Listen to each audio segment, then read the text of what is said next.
તો મિત્રો આપણે નર્મદા પરિક્રમા કરતા કરતા સીતારામ આશ્રમ પહોંચી ગયા છીએ।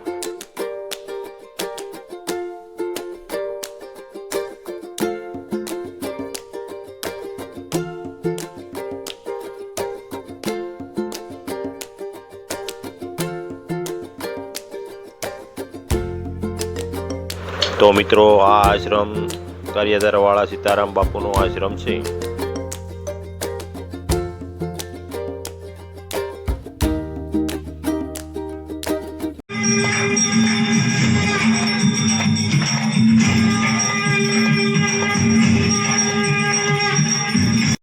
તો મિત્રો સુરતથી ના મહિલાઓ સેવામાં આવે છે અને જેન્ટ્સ પણ આવે છે અને જે કોઈ સેવાભાવીને આવવું હોય તો બી સેવા કરવા આવી શકે છે।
તો મિત્રો અહીંયા ફાફડી રોજની 500 થી 700 કિલો રોજ પ્રસાદમાં આપવામાં આવે છે।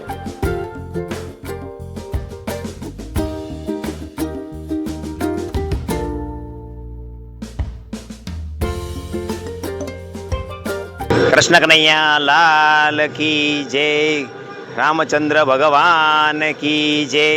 હવે હું તમને ત્યાં એમ કહું છું કે આ નર્મદા પરિક્રમા બરાબર, નર્મદા પરિક્રમાનો અત્યારે મહાત્મ ખૂબ જ છે। અને ચૈત્ર મહિનામાં લોકો અત્યારે જે 19 તારીખથી માંડી આવતી 19 સુધી 30 દિવસમાં લોકો ઘણા જે શ્રદ્ધા અને વિશ્વાસથી જે લોકો ચાલે છે એનું મહત્વપૂર્ણ ઘણું મળે છે। અને અમે જે અહીંયા અત્યારે આશ્રમે આજે સીતારામ બાપુનો આશ્રમ છે ત્યાં અત્યારે લોકોની આસ્થા વ્યવસ્થા બહુ સરસ છે અને 24 કલાક બધો ભંડારો ફૂલ ચાલુ છે। નાસ્તા પાણી જમવાનું બધું એક નંબર, બધું એકદમ શાંતિ બેસી આનંદ કરીને પછી લોકો ચાલવાનું ચાલુ કરે છે। એમની શ્રદ્ધા વિશ્વાસથી એની શક્તિથી આ પરિક્રમા પૂરી 18 કિલોમીટર પૂરી કરે છે અને એનો પૂરેપૂરો એને સફળતા મળે છે અને એનું ફળ પૂરેપૂરું પ્રાપ્ત થાય છે।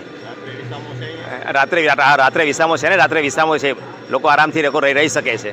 હા, અને 24 કલાક એને બધું વ્યવસ્થા પૂરેપૂરી જળવાઈ જાય, મળી રહે છે। તો મિત્રો ગારિયાધારવાળા સીતારામ બાપુ ના શિષ્ય શ્રી વલ્લભદાસ બાપુ છે।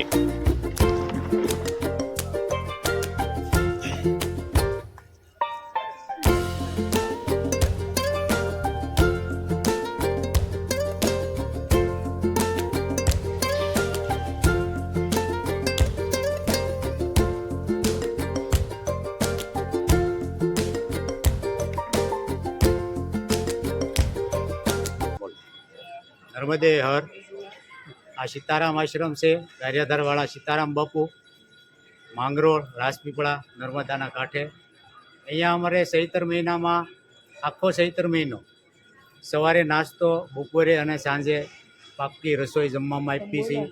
લાખો શ્રદ્ધાળુ અહીંયા યાત્રામાં આવે છે, નર્મદાની પરિક્રમા કરી અને ધન્ય અનુભવે છે।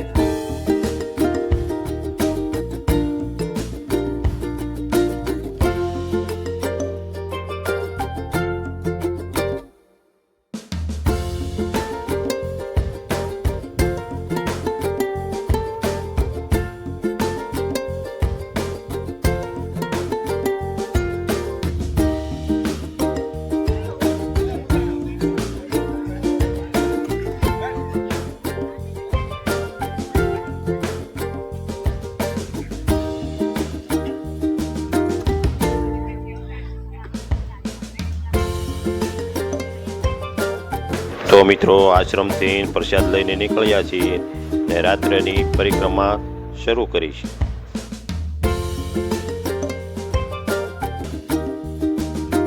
તો મિત્રો સીતારામ આશ્રમનો બ્લોગ સારો લાગ્યો તો લાઈક, શેર અને સબસ્ક્રાઈબ કરજો.